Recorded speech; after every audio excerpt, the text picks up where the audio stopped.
na te ha lung dam ko in hong pha te ta nang nga ding ka nun na na te bang hong sang ngo hong phan phan in ka to pa o ka nun tang na u a bay dong ka swam pi ka ki hot kyan na nang na hi tuin nang be a ding nung ta in lisim min sim ram te pua in nang nga ding ka nun na na te bang hong sang mo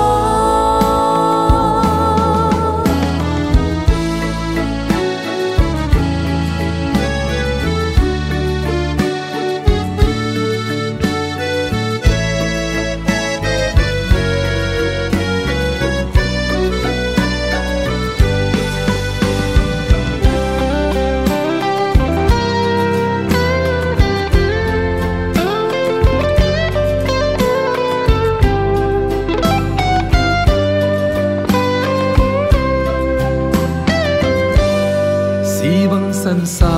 kamo na te uban hong ngô sakin zawa ton tung nun na lampi ake nong khamo kun lo kwam lo in lung kim takin misim min sing lam te poin nang aring ka nun na na te bang hong sang no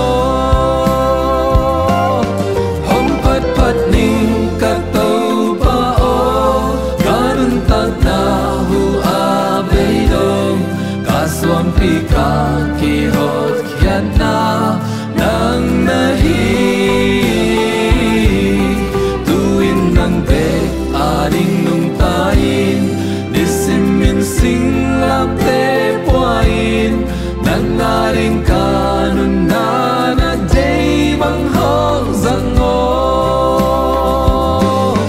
hong pat pat ning kataw pa o kanun tak na swam pi ka ki hot kyan na nang